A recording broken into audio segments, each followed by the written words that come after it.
জীবিত ও মৃত। রবীন্দ্রনাথ ঠাকুর। প্রথম পরিচ্ছেদ। রানীহাটের জমিদার সারদাশঙ্কর বাবুদের বাড়ির বিধবা বধূটির পিতৃকুলে কেহ ছিল না। সকলেই একে একে মারা গিয়াছে। পতিকুলেও ঠিক আপনার বলিতে কেহ নাই। পতিও নাই, পুত্রও নাই। একটি ভাশুরপো, সারদাশঙ্করের ছোট ছেলেটি, সেই তাহার চক্ষের মণি। সে জন্মিবার পর তাহার মাতার বহু কাল ধরিয়া শক্ত পীড়া হইয়াছিল। সেই জন্য এই বিধবা কাকী কাদম্বিনী তাহাকে মানুষ করিয়াছে। পরের ছেলে মানুষ করিলে তাহার প্রতি প্রাণের টান আরও যেন বেশি হয়, কারণ তাহার উপরে অধিকার থাকে না। তাহার উপরে কোনো সামাজিক দাবি নাই, কেবল স্নেহের দাবি। কিন্তু কেবলমাত্র স্নেহ সমাজের সমক্ষে আপনার দাবি কোনো দলিল অনুসারে স্বপ্রমাণ করিতে পারে না এবং চাহেও না। কেবল অনিশ্চিত প্রাণের ধনটিকে দ্বিগুণ ব্যাকুলতার সহিত ভালোবাসে। বিধবার সমস্ত রুদ্ধ প্রীতি এই ছেলেটির প্রতি সিঞ্চন করিয়া একদিন শ্রাবণের রাত্রে কাদম্বিনীর আকস্মাৎ মৃত্যু হইল। হঠাৎ কি কারণে তাহার হৃদস্পন্দন স্তব্ধ হইয়া গেল। সময় জগতের আর সর্বত্রই চলিতে লাগিল। কেবল সেই স্নেহকাতর ক্ষুদ্র কোমল বক্ষটির ভিতর সময়ের ঘড়ির কল চিরকালের মতো বন্ধ হইয়া গেল। পাছে পুলিশের উপদ্রব ঘটে, এই জন্য অধিক আড়ম্বর না করিয়া জমিদারের 4 জন ব্রাহ্মণ কর্মচারী অনতিবিলম্বে মৃতদেহ দাহ করিতে লইয়া গেল। রানীহাটের শ্মশান লোকালয় হইতে বহু দূরে। পুষ্করিণীর ধারে একখানি কুটির এবং তাহার নিকটে একটা প্রকাণ্ড বটগাছ। বৃহৎ মাঠে আর কোথাও কিছু নাই। পূর্বে এইখান দিয়া নদী বহিত, এখন নদী একেবারে শুকাইয়া গেছে। সেই শুষ্ক জলপথের এক অংশ খনন করিয়া শ্মশানের পুষ্করিণী নির্মিত হইয়াছে। এখনকার লোকেরা এই পুষ্করিণীকেই পুণ্য স্রোতস্বিনীর প্রতিনিধিস্বরূপ জ্ঞান করে। মৃতদেহ কুটিরের মধ্যে স্থাপন করিয়া চিতার কাঠ আসিবার প্রতীক্ষায় 4 জনে বসিয়া রহিল। সময় এত দীর্ঘ বোধ হইতে লাগিল যে অধীর হইয়া 4 জনের মধ্যে নিতাই এবং গুরুচরণ কাঠ আনিতে এত বিলম্ব হইতেছে কেন দেখিতে গেল। বিধু এবং বনমালী মৃতদেহ রক্ষা করিয়া বসিয়া রহিল। শ্রাবণের অন্ধকার রাত্রি, থমথমে মেঘ করিয়া আছে। আকাশে একটি তারা দেখা যায় না।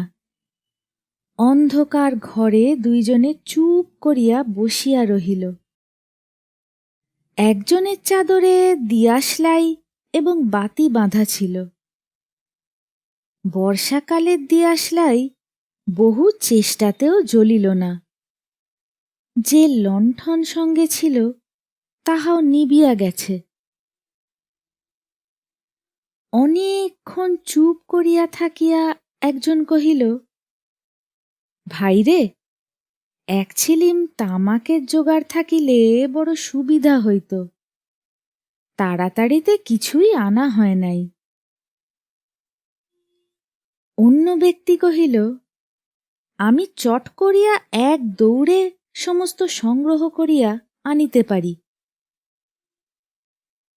বনমালীর পলায়নের অভিপ্রায় বুঝিয়া বিধু কহিল, মাইরি, আর আমি বুঝি এখানে একলা বসিয়া থাকিব? আবার কথাবার্তা বন্ধ হইয়া গেল। 5 মিনিটকে 1 ঘণ্টা বলিয়া মনে হইতে লাগিল। যাহারা কাঠ আনিতে গিয়াছিল তাহাদিগকে মনে মনে ইহারা গালি দিতে লাগিল, তাহারা যে দিব্য আরামে কোথাও বসিয়া গল্প করিতে করিতে তামাক খাইতেছে, এ সন্দেহ ক্রমশই তাহাদের মনে ঘনীভূত হইয়া উঠিতে লাগিল। কোথাও কিছু শব্দ নাই, কেবল পুষ্করিণী তীর হইতে অবিশ্রাম ঝিল্লি এবং ভেকের ডাক শোনা যাইতেছে। এমন সময় মনে হইল যেন খাটটা ঈষৎ নড়িল, যেন মৃতদেহ পাশ ফিরিয়া শুইল। বিধু এবং বনমালী রাম নাম জপিতে জপিতে কাঁপিতে লাগিল। হঠাৎ ঘরের মধ্যে একটা দীর্ঘ নিঃশ্বাস শোনা গেল। বিধু এবং বনমালী এক মুহূর্তে ঘর হইতে লম্ফ দিয়া বাহির হইয়া গ্রামের অভিমুখে দৌড় দিল। প্রায় ক্রোশ 1.5 পথ গিয়া দেখিল তাহাদের অবশিষ্ট 2 সঙ্গী লণ্ঠন হাতে ফিরিয়া আসিতেছে। তাহারা বাস্তবিকই তামাক খাইতে গিয়াছিল, কাঠের কোনো খবর জানে না। তথাপি সংবাদ দিল, গাছ কাটিয়া কাঠ ফাড়াইতেছে, অনতি বিলম্বে রওনা হইবে। তখন বিধু এবং বনমালী কুটিরের সমস্ত ঘটনা বর্ণনা করিল। নিতাই এবং গুরুচরণ অবিশ্বাস করিয়া উড়াইয়া দিল এবং কর্তব্য ত্যাগ করিয়া আসার জন্য অপর 2 জনের প্রতি অত্যন্ত রাগ করিয়া বিস্তর ভৎসনা করিতে লাগিল। কাল বিলম্ব না করিয়া 4 জনেই শ্মশানে সেই কুটিরে গিয়া উপস্থিত হইল। ঘরে ঢুকিয়া দেখিল মৃতদেহ নাই, শূন্য খাট পড়িয়া আছে। পরস্পর মুখ চাহিয়া রহিল, যদি শৃগালে লইয়া গিয়া থাকে। কিন্তু আচ্ছাদন বস্ত্রটি পর্যন্ত নাই। সন্ধান করিতে করিতে বাহিরে গিয়া দেখে কুটিরের দ্বারের কাছে খানিকটা কাদা জমিয়াছিল, তাহাতে স্ত্রীলোকের সদ্য এবং ক্ষুদ্র পদচিহ্ন। শারদাশঙ্কর সহজ লোক নহেন। তাহাকে এই ভূতের গল্প বলিলে হঠাৎ যে কোনো শুভ ফল পাওয়া যাইবে এমন সম্ভাবনা নাই। তখন 4 জনে বিস্তর পরামর্শ করিয়া স্থির করিল যে দাহকার্য সমাধা হইয়াছে, এইরূপ খবর দেওয়াই ভালো।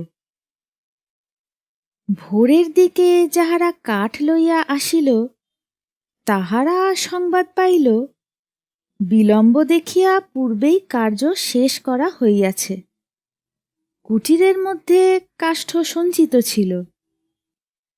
এ সম্বন্ধে কাহারও সহজে সন্দেহ উপস্থিত হইতে পারে না, কারণ মৃতদেহ এমন কিছু বহুমূল্য সম্পত্তি নহে যে কেহ ফাঁকি দিয়া চুরি করিয়া লইয়া যাইবে।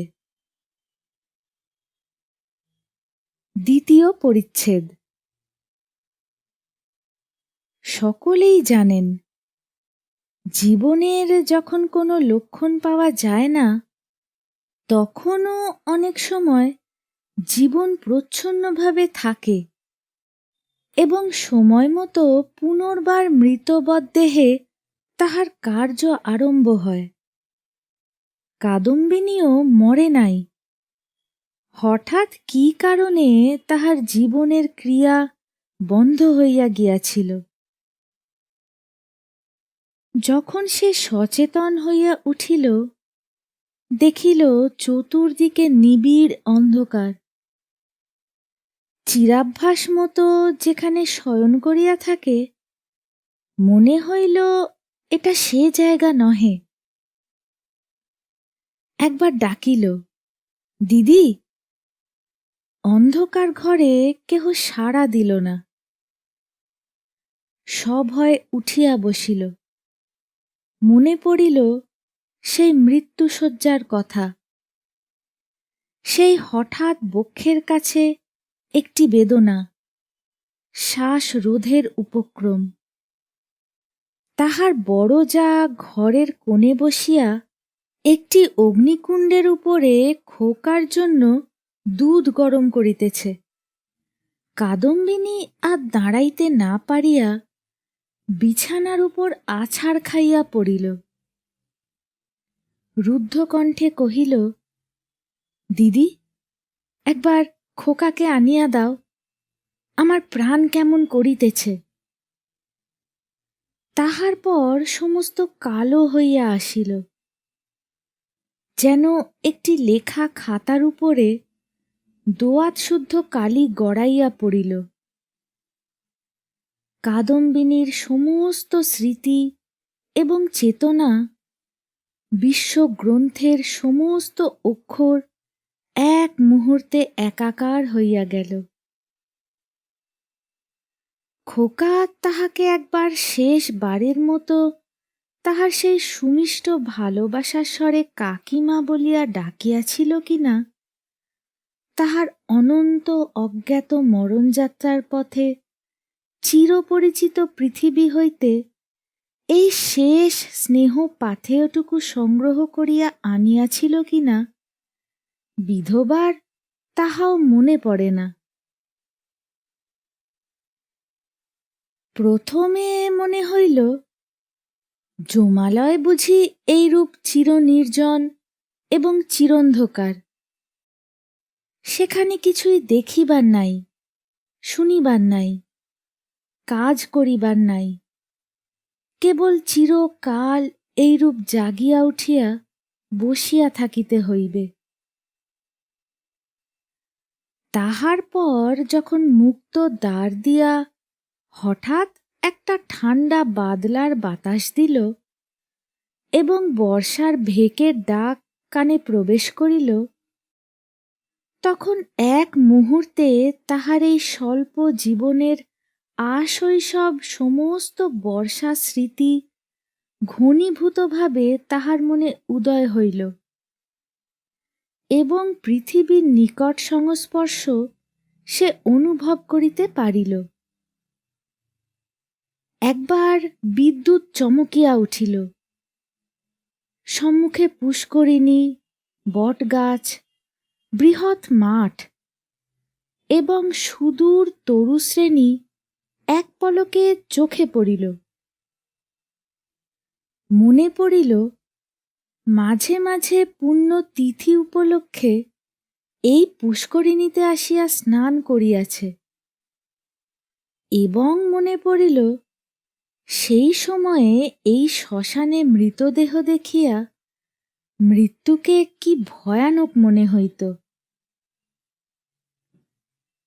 প্রথমেই মনে হইল বাড়ি ফিরিয়া যাইতে হইবে, কিন্তু তখনই ভাবিল, আমি তো বাঁচিয়া নাই, আমাকে বাড়িতে লইবে কেন?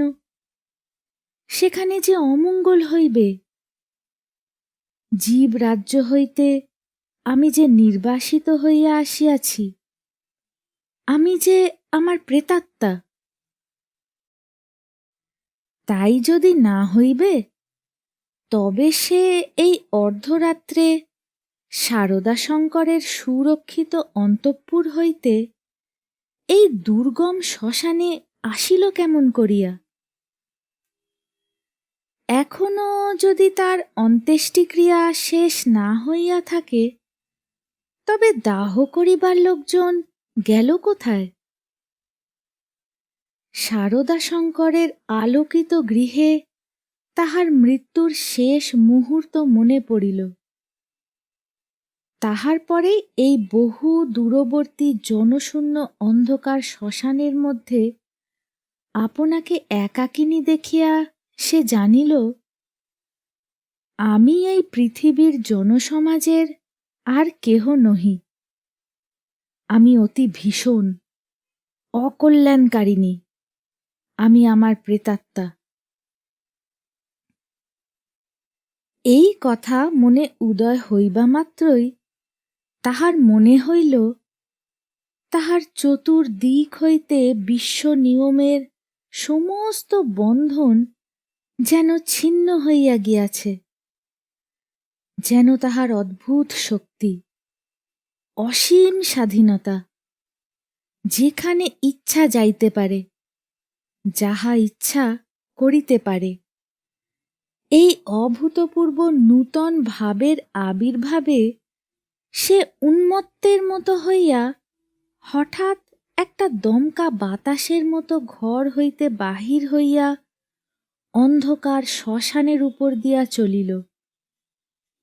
মনে লজ্জা, ভয়, ভাবনার লেশমাত্র রহিল না। চলিতে চলিতে চরণ শ্রান্ত, দেহ দুর্বল হইয়া আসিতে লাগিল। মাঠের পর মাঠ, আর শেষ হয় না। মাঝে মাঝে ধান্যক্ষেত্র, কোথাও বা এক হাঁটু জল দাঁড়াইয়া আছে। যখন ভোরের আলো অল্প অল্প দেখা দিয়াছে, তখন অদূরে লোকালয়ের বাঁশ ঝাড় হইতে দুটো একটা পাখির ডাক শোনা গেল। তখন তাহার কেমন ভয় করিতে লাগিল। পৃথিবীর সহিত, জীবিত মনুষ্যের সহিত এখন তাহার কিরূপ নূতন সম্পর্ক দাঁড়াইয়াছে সে কিছু জানে না। যতক্ষণ মাঠে ছিল, শ্মশানে ছিল, শ্রাবণ রজনীর অন্ধকারের মধ্যে ছিল, ততক্ষণ সে যেন নির্ভয় ছিল, যেন আপন রাজ্যে ছিল। দিনের আলোকে লোকালয় তাহার পক্ষে অতি ভয়ঙ্কর স্থান বলিয়া বোধ হইল। মানুষ ভূতকে ভয় করে, ভূতও মানুষকে ভয় করে। মৃত্যু নদীর দুই পারে দুইজনের বাস। তৃতীয় পরিচ্ছেদ। কাপড়ে কাদা মাখিয়া অদ্ভুত ভাবের বশে ও রাত্রি জাগরণে পাগলের মতো হইয়া কাদম্বিনীর যেরূপ চেহারা হইয়াছিল, তাহাতে মানুষ তাহাকে দেখিয়া ভয় পাইতে পারিত, এবং ছেলেরা বোধহয় দূরে পালাইয়া গিয়া তাহাকে ঢেলা মারিত। সৌভাগ্যক্রমে একটি পথিক ভদ্রলোক তাহাকে সর্বপ্রথমে এই অবস্থায় দেখিতে পায়। সে আসিয়া কহিল, মা, তোমাকে ভদ্র কুলবধূ বলিয়া বোধ হইতেছে। তুমি এ অবস্থায় একলা পথে কোথায় চলিয়াছ? কাদম্বিনী প্রথমে কোনো উত্তর না দিয়া তাকাইয়া রহিল। হঠাৎ কিছুই ভাবিয়া পাইল না। সে যে সংসারের মধ্যে আছে, তাহাকে যে ভদ্র কুলবধূর মতো দেখাইতেছে, গ্রামের পথে পথিক তাহাকে যে প্রশ্ন জিজ্ঞাসা করিতেছে, এ সমস্তই তাহার কাছে অভাবনীয় বলিয়া বোধ হইল। পথিক তাহাকে পুনশ্চ কহিল, চলো মা, আমি তোমাকে ঘরে পৌঁছাইয়া দিই। তোমার বাড়ি কোথায় আমাকে বলো। কাদম্বিনী চিন্তা করিতে লাগিল। শ্বশুর বাড়ি ফিরিবার কথা মনে স্থান দেওয়া যায় না, বাপের বাড়ি তো নাই। তখন ছেলেবেলার সইকে মনে পড়িল। সই যোগমায়ার সহিত যদিও ছেলেবেলা হইতেই বিচ্ছেদ, তথাপি মাঝে মাঝে চিঠিপত্র চলে। এক এক সময় রীতিমতো ভালোবাসার লড়াই চলিতে থাকে। কাদম্বিনী জানাইতে চাহে ভালোবাসা তাহার দিকেই প্রবল। যোগমায়া জানাইতে চাহে কাদম্বিনী তাহার ভালোবাসার যথোপযুক্ত প্রতিদান দেয় না। কোন সুযোগে একবার উভয়ে মিলন হইতে পারিলে যে এক দণ্ড কেহ কাহাকে চোখের আড়াল করিতে পারিবে না, এ বিষয়ে কোনো পক্ষেরই কোনো সন্দেহ ছিল না। কাদম্বিনী ভদ্রলোকটিকে কহিল, নিশিন্দাপুরে শ্রীপতিচরণবাবুর বাড়ি যাইব। পথিক কলিকাতায় যাইতেছিলেন। নিশিন্দাপুর যদিও নিকটবর্তী নহে, তথাপি তাহার গম্য পথেই পড়ে। তিনি স্বয়ং বন্দোবস্ত করিয়া কাদম্বিনীকে শ্রীপতিচরণবাবুর বাড়ি পৌঁছাইয়া দিলেন। দুই সইয়ে মিলন হইল। প্রথমে চিনিতে একটু বিলম্ব হইয়াছিল, তারপরে বাল্যসাদৃশ্য উভয়ের চক্ষে ক্রমশই পরিস্ফুট হইয়া উঠিল। যোগমায়া কহিল, ও মা, আমার কি ভাগ্য! তোমার যে দর্শন পাইব এমন তো আমার মনেই ছিল না। কিন্তু ভাই, তুমি কি করিয়া আসিলে? তোমার শ্বশুর বাড়ির লোকেরা যে তোমাকে ছাড়িয়া দিল। কাদম্বিনী চুপ করিয়া রহিল। অবশেষে কহিল, ভাই, শ্বশুর বাড়ির কথা আমাকে জিজ্ঞাসা করিও না। আমাকে দাসীর মতো বাড়ির এক প্রান্তে স্থান দিও, আমি তোমাদের কাজ করিয়া দিব। যোগমায়া কহিল, ও মা, সে কি কথা! দাসীর মতো থাকিবে কেন? তুমি আমার সই, তুমি আমার ইত্যাদি। এমন সময় শ্রীপতি ঘরে প্রবেশ করিল। কাদম্বিনী খানিকক্ষণ তাহার মুখের দিকে তাকাইয়া ধীরে ধীরে ঘর হইতে বাহির হইয়া গেল। মাথায় কাপড় দেওয়া বা কোনরূপ সংকোচ বা সম্ভ্রমের লক্ষণ দেখা গেল না। পাছে তাহার সইয়ের বিরুদ্ধে শ্রীপতি কিছু মনে করে, এজন্য ব্যস্ত হইয়া যোগমায়া নানা রূপে তাহাকে বুঝাইতে আরম্ভ করিল। কিন্তু এতই অল্প বুঝাইতে হইল এবং শ্রীপতি এত সহজে যোগমায়ার সমস্ত প্রস্তাবে অনুমোদন করিল যে যোগমায়া মনে মনে বিশেষ সন্তুষ্ট হইল না। কাদম্বিনী সইয়ের বাড়িতে আসিল, কিন্তু সইয়ের সঙ্গে মিশিতে পারিল না। মাঝে মৃত্যুর ব্যবধান। আত্মসম্বন্ধে সর্বদা একটা সন্দেহ এবং চেতনা থাকিলে পরের সঙ্গে মেলা যায় না। কাদম্বিনী যোগমায়ার মুখের দিকে চায় এবং কি যেন ভাবে। মনে করে স্বামী এবং ঘরকন্যা লইয়া ও যেন বহু দূরে আর এক জগতে আছে। স্নেহ, মমতা এবং সমস্ত কর্তব্য লইয়া ও যেন পৃথিবীর লোক, আর আমি যেন শূন্য ছায়া। ও যেন অস্তিত্বের দেশে, আর আমি যেন অনন্তের মধ্যে।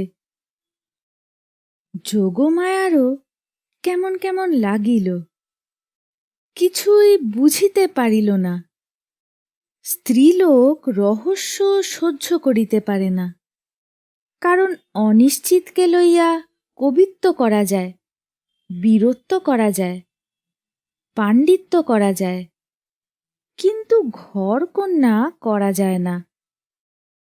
এই জন্য স্ত্রীলোক যেটা বুঝিতে পারে না, হয় সেটার অস্তিত্ব বিলোপ করিয়া তাহার সহিত কোনো সম্পর্ক রাখে না, নয় তাহাকে স্বহস্তে নূতন মূর্তি দিয়া নিজের ব্যবহারযোগ্য একটি সামগ্রী গড়িয়া তোলে। যদি দুইয়ের কোনোটাই না পারে, তবে তাহার উপর ভারী রাগ করিতে থাকে। কাদম্বিনী যতই দুর্বোধ হইয়া উঠিল, যোগমায়া তাহার উপর ততই রাগ করিতে লাগিল। ভাবিল, এ কি উপদ্রব স্কন্ধের উপর চাপিল। আবার আর এক বিপদ, কাদম্বিনীর আপনাকে আপনি ভয় করে। সে নিজের কাছ হইতে নিজে কিছুতেই পলাইতে পারে না। যাহাদের ভূতের ভয় আছে, তাহারা আপনার পশ্চাৎ দিককে ভয় করে। যেখানে দৃষ্টি রাখিতে পারে না, সেখানেই ভয়। কিন্তু কাদম্বিনীর আপনার মধ্যেই সর্বাপেক্ষা বেশি ভয়, বাহিরে তার ভয় নাই।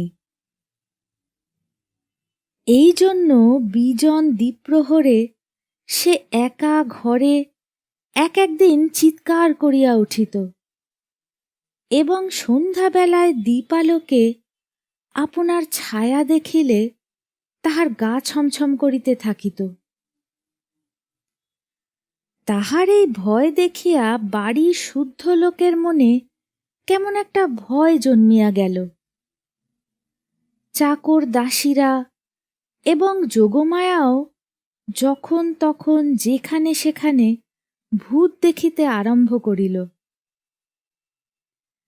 একদিন এমন হইল, কাদম্বিনী অর্ধরাত্রে আপন শয়নগৃহ হইতে কাঁদিয়া বাহির হইয়া একেবারে যোগমায়ার গৃহদ্বারে আসিয়া কহিল, দিদি, দিদি, তোমার দুটি পায়ে পড়ি গো, আমাকে একলা ফেলিয়া রাখিও না। যোগমায়ার যেমন ভয়ও পাইল, তেমনি রাগও হইল।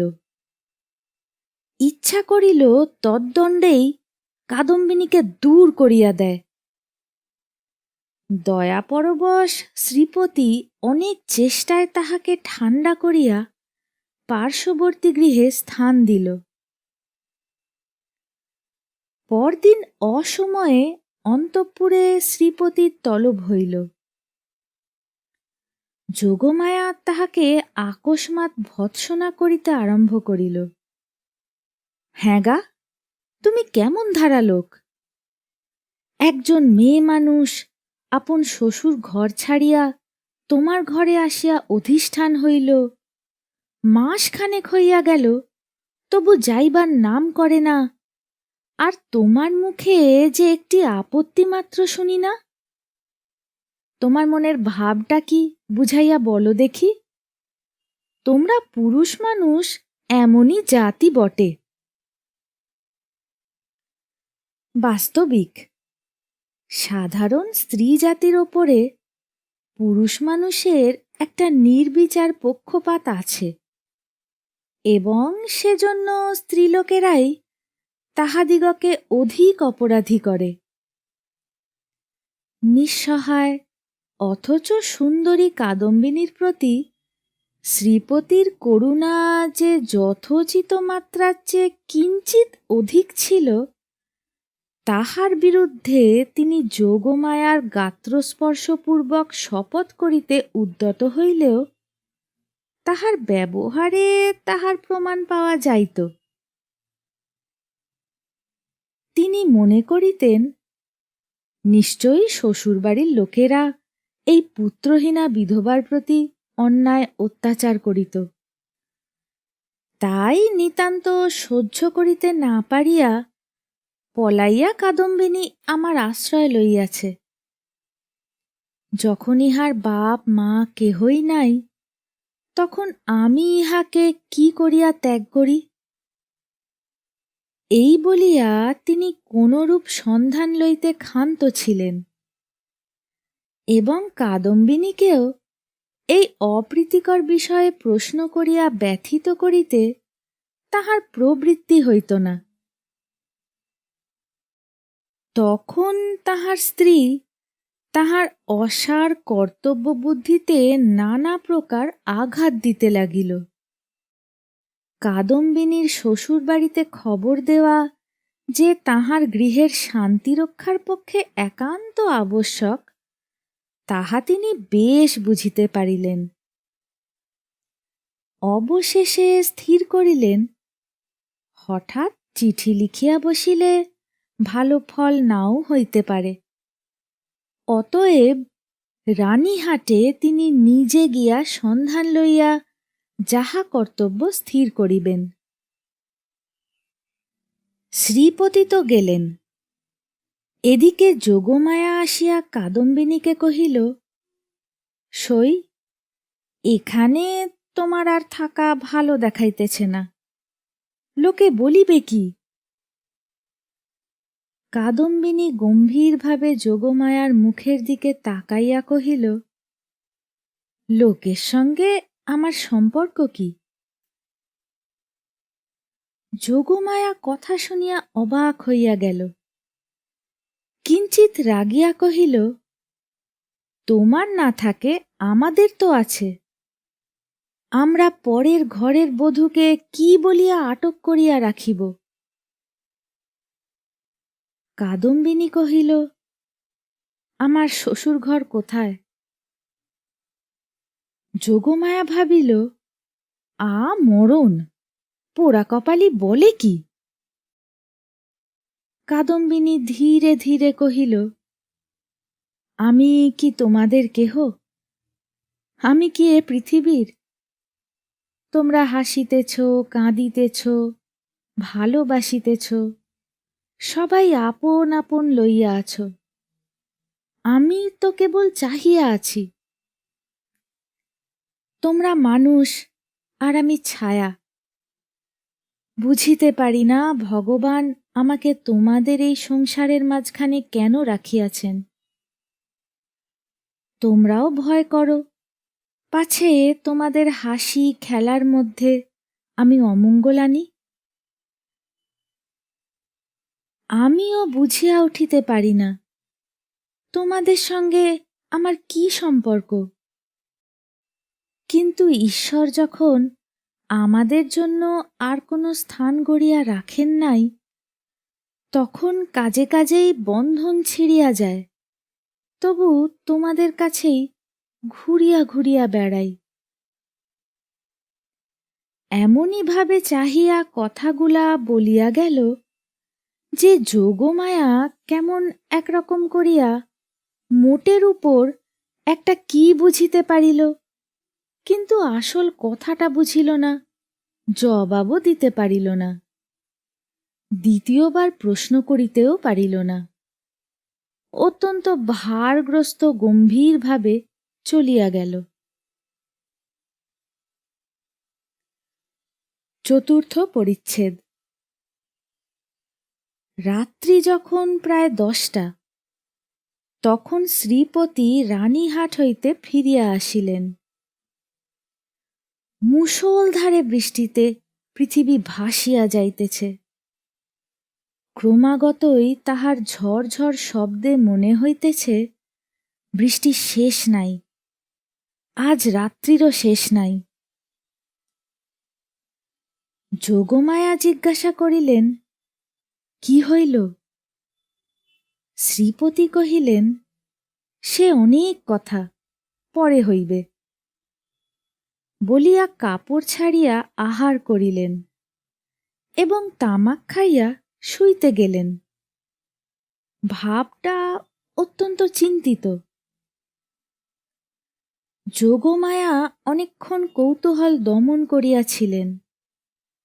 শয্যায় প্রবেশ করিয়াই জিজ্ঞাসা করিলেন, কি শুনিলে বলো।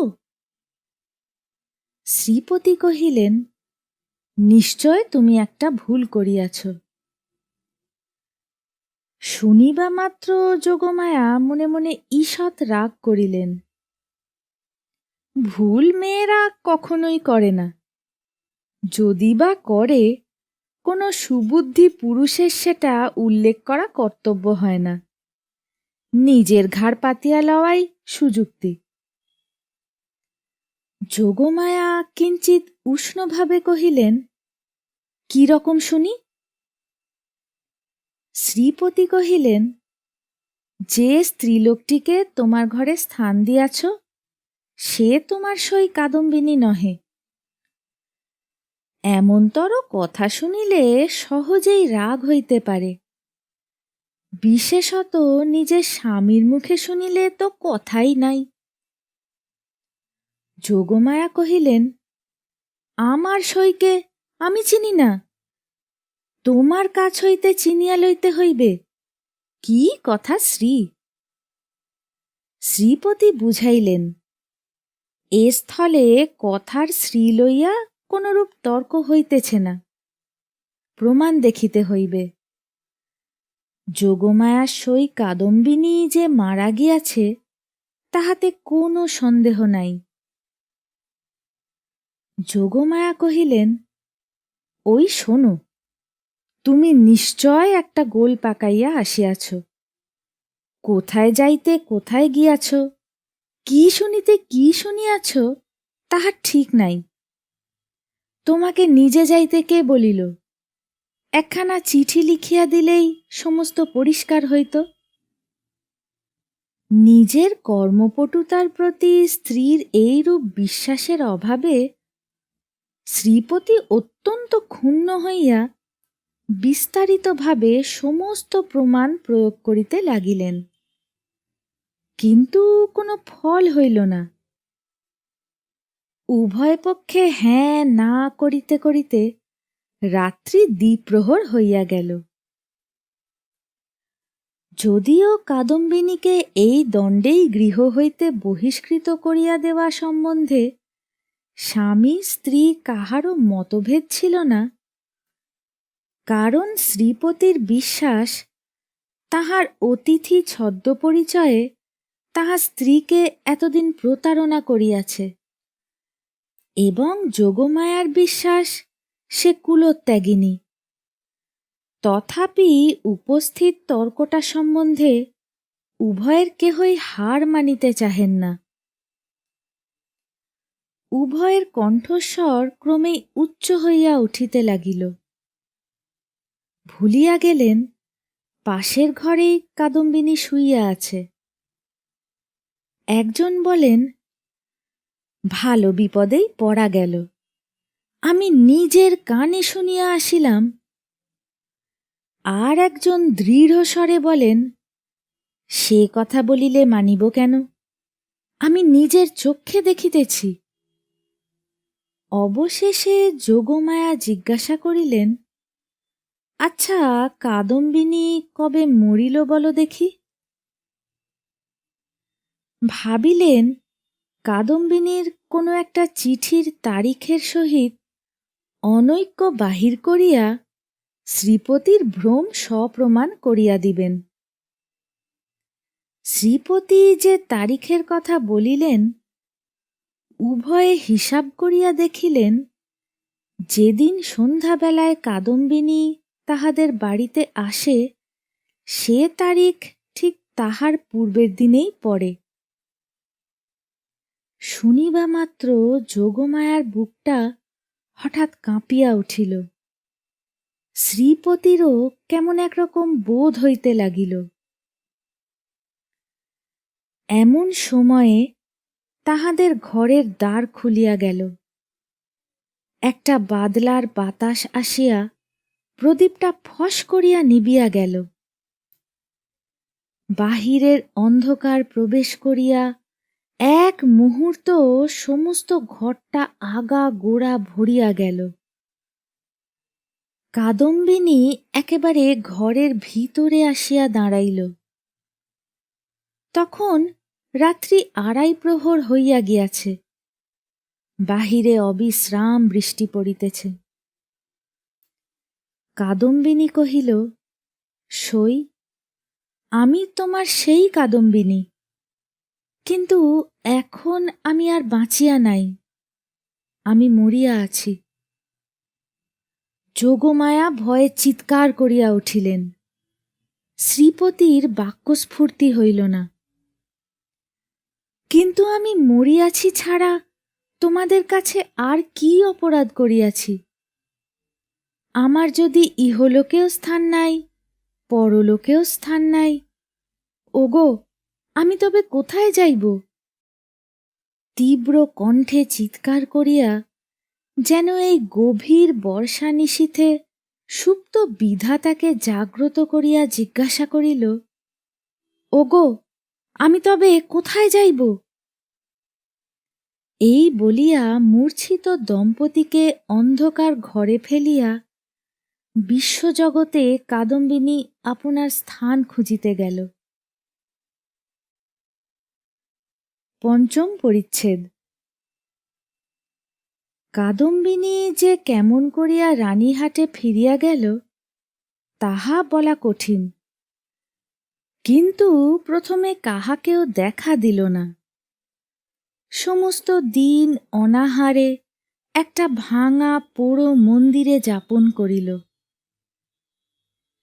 বর্ষার অকাল সন্ধ্যা যখন অত্যন্ত ঘন হইয়া আসিল এবং আসন্ন দুর্যোগের আশঙ্কায় গ্রামের লোকেরা ব্যস্ত হইয়া আপন আপন গৃহ আশ্রয় করিল, তখন কাদম্বিনী পথে বাহির হইল। শ্বশুরবাড়ির দ্বারে গিয়া একবার তাহার হৃদকম্প উপস্থিত হইয়াছিল, কিন্তু মস্ত ঘোমটা টানিয়া যখন ভিতরে প্রবেশ করিল, দাসীভ্রমে দারীরা কোনরূপ বাধা দিল না। এমন সময় বৃষ্টি খুব চাপিয়া আসিল, বাতাসও বেগে বহিতে লাগিল। তখন বাড়ির গৃহিণী শারদাশঙ্করের স্ত্রী তাহার বিধবা ননদের সহিত তাস খেলিতেছিলেন। ঝি ছিল রান্নাঘরে, এবং পীড়িত খোকা জ্বরের উপশমে শয়নগৃহে বিছানায় ঘুমাইতেছিল। কাদম্বিনী সকলের চক্ষু এড়াইয়া সেই ঘরে গিয়া প্রবেশ করিল। সে যে কি ভাবিয়া শ্বশুরবাড়ি আসিয়াছিল জানি না, সে নিজেও জানে না। কেবল এইটুকু জানে যে একবার খোকাকে চক্ষে দেখিয়া যাইবার ইচ্ছা। তাহার পর কোথায় যাইবে, কি হইবে, সে কথা সে ভাবেও নাই। দীপালোকে দেখিল রুগ্ন শীর্ণ খোকা হাত মুঠা করিয়া ঘুমাইয়া আছে। দেখিয়া উত্তপ্ত হৃদয় যেন ত্রিশাতুর হইয়া উঠিল। তাহার সমস্ত বালাই লইয়া তাহাকে একবার বুকে চাপিয়া না ধরিলে কি বাঁচা যায়? আর তাহার পর মনে পড়িল, আমি নাই, ইহাকে দেখিবার কে আছে? ইহার মা সঙ্গ ভালোবাসে, গল্প ভালোবাসে, খেলা ভালোবাসে। এতদিন আমার হাতে ভার দিয়াই সে নিশ্চিন্ত ছিল। কখনো তাহাকে ছেলে মানুষ করিবার কোনো দায় পোহাইতে হয় নাই। আজ ইহাকে কে তেমন করিয়া যত্ন করিবে? এমন সময় খোকা হঠাৎ পাশ ফিরিয়া অর্ধনিদ্রিত অবস্থায় বলিয়া উঠিল, কাকিমা, জল দে। মরিয়া যাই, সোনা আমার, তোর কাকিমাকে এখনো ভুলিস নাই? তাড়াতাড়ি কুঁজা হইতে জল গড়াইয়া লইয়া খোকাকে বুকের ওপর তুলিয়া কাদম্বিনী তাহাকে জল পান করাইল। যতক্ষণ ঘুমের ঘোর ছিল, চিরাভ্যাস মতো কাকিমার হাত হইতে জল খাইতে খোকার কিছুই আশ্চর্য বোধ হইল না। অবশেষে কাদম্বিনী যখন বহুকালের আকাঙ্ক্ষা মিটাইয়া তাহার মুখচুম্বন করিয়া তাহাকে আবার শুয়াইয়া দিল, তখন তাহার ঘুম ভাঙিয়া গেল এবং কাকিমাকে জড়াইয়া ধরিয়া জিজ্ঞাসা করিল, কাকিমা, তুই মরে গিয়েছিলি? কাকিমা কহিল, হ্যাঁ খোকা। আবার তুই খোকার কাছে ফিরে এসেছিস, আর তুই মরে যাবি নে? ইহার উত্তর দিবার পূর্বেই একটা গোল বাঁধিল। ঝি এক বাটি সাগু হাতে করিয়া ঘরে প্রবেশ করিয়াছিল। হঠাৎ বাটি ফেলিয়া মাগো বলিয়া আছাড় খাইয়া পড়িয়া গেল। চিৎকার শুনিয়া তাস ফেলিয়া গিন্নি ছুটিয়া আসিলেন। ঘরে ঢুকিতেই তিনি একেবারে কাঠের মতো হইয়া গেলেন, পলাইতেও পারিলেন না, মুখ দিয়া একটি কথাও সরিল না। এই সকল ব্যাপার দেখিয়া খোকারও মনে ভয়ের সঞ্চার হইয়া উঠিল। সে কাঁদিয়া বলিয়া উঠিল, কাকিমা, তুই যা। কাদম্বিনী অনেক দিন পরে আজ অনুভব করিয়াছে যে সে মরে নাই। সেই পুরাতন ঘরদ্বার, সেই সমস্ত, সেই খোকা, সেই স্নেহ তাহার পক্ষে সমান জীবন্তভাবেই আছে। মধ্যে কোনো বিচ্ছেদ, কোনো ব্যবধান জন্মায় নাই। সইয়ের বাড়ি গিয়া অনুভব করিয়াছিল বাল্যকালের সে সই মরিয়া গিয়াছে। খোকার ঘরে আসিয়া বুঝিতে পারিল খোকার কাকিমা তো এক তিলও মরে নাই। ব্যাকুলভাবে কহিল, দিদি, তোমরা আমাকে দেখিয়া কেন ভয় পাইতেছ? এই দেখো, আমি তোমাদের সেই তেমনই আছি। গিন্নি আর দাঁড়াইয়া থাকিতে পারিলেন না, মূর্ছিত হইয়া পড়িয়া গেলেন। ভগ্নীর কাছে সংবাদ পাইয়া শারদাশঙ্করবাবু স্বয়ং অন্তঃপুরে আসিয়া উপস্থিত হইলেন। তিনি জোর হস্তে কাদম্বিনীকে কহিলেন, ছোট বৌমা, এই কি তোমার উচিত হয়? সতীশ আমার বংশের একমাত্র ছেলে, উহার প্রতি তুমি কেন দৃষ্টি দিতেছ? আমরা কি তোমার পর? তুমি যাওয়ার পর হইতে ও প্রতিদিন শুকাইয়া যাইতেছে। উহার ব্যামো আজ ছাড়ে না, দিন রাত কেবল কাকিমা কাকিমা করে। যখন সংসার হইতে বিদায় লইয়াছ, তখন এ মায়াবন্ধন ছিঁড়িয়া যাও, আমরা তোমার যথোচিত সৎকার করিব। তখন কাদম্বিনী আর সহিতে পারিল না, তীব্র কণ্ঠে বলিয়া উঠিল, ওগো, আমি মরি নাই গো, মরি নাই। আমি কেমন করিয়া তোমাদের বুঝাইব আমি মরি নাই? এই দেখো, আমি বাঁচিয়া আছি। বলিয়া কাঁসার বাটিটা ভূমি হইতে তুলিয়া কপালে আঘাত করিতে লাগিল। কপাল ফাটিয়া রক্ত বাহির হইতে লাগিল। তখন বলিল, এই দেখো, আমি বাঁচিয়া আছি। শারদাশঙ্কর মূর্তির মতো দাঁড়াইয়া রহিলেন। খোকা ভয়ে বাবাকে ডাকিতে লাগিল। দুই মূর্ছিতা রমণী মাটিতে পড়িয়া রহিল। তখন কাদম্বিনী, ওগো, আমি মরি নাই গো, মরি নাই গো, মরি নাই বলিয়া চিৎকার করিয়া ঘর হইতে বাহির হইয়া সিঁড়ি বাহিয়া নামিয়া অন্তঃপুরের পুষ্করিণী জলের মধ্যে গিয়া পড়িল। শারদাশঙ্কর উপরের ঘর হইতে শুনিতে পাইলেন ঝপাস করিয়া একটা শব্দ হইল। সমস্ত রাত্রি বৃষ্টি পড়িতে লাগিল। তাহার পরদিন সকালেও বৃষ্টি পড়িতেছে, মধ্যাহ্নেও বৃষ্টির বিরাম নাই।